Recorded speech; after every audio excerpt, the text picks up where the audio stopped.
এ যেন বিপদ কাঁধে নিয়ে ঊর্ধ্বমুখী যাত্রা।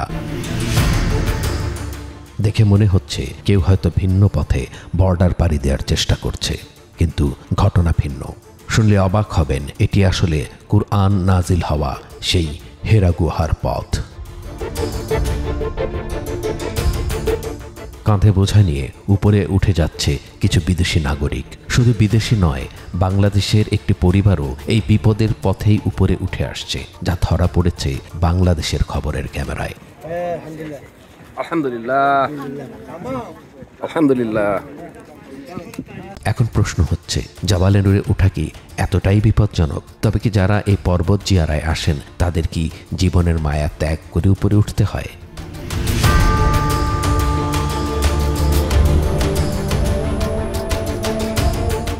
এর উত্তর সহজ, একদমই না।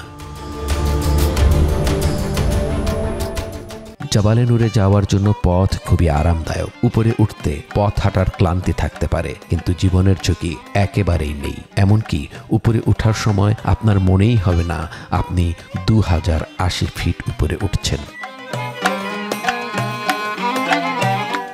এখন প্রশ্ন উঠতেই পারে, এমন সুগম আরামদায়ক পথ থাকতে জীবনের ঝুঁকি নেয়ার কারণ কি? কারণ হলো ব্যবসা, কারণ হলো অজ্ঞতা আর আইনের প্রতি শ্রদ্ধাহীনতা।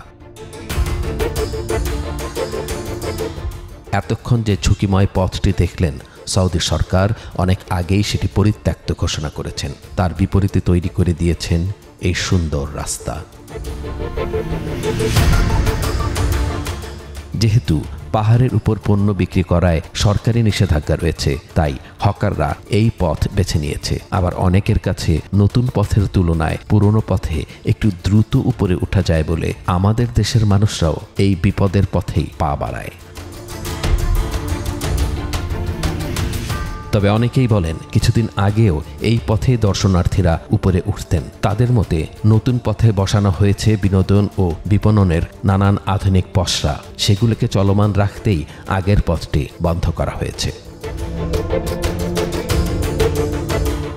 উদ্দেশ্য আর অভিযোগ যাই থাকুক, সরকার যে পদক্ষেপ গ্রহণ করেন তা মানুষের কল্যাণের কথা ভেবেই করেন। তাই সবার উচিত নিয়মের প্রতি আস্থা রাখা, একটি ভুল পথ যেন মৃত্যুর কারণ হয়ে না দাঁড়ায়। মক্কা নগরীর জাবালে নূর থেকে মোহাম্মদ নেসার, বাংলাদেশের খবর।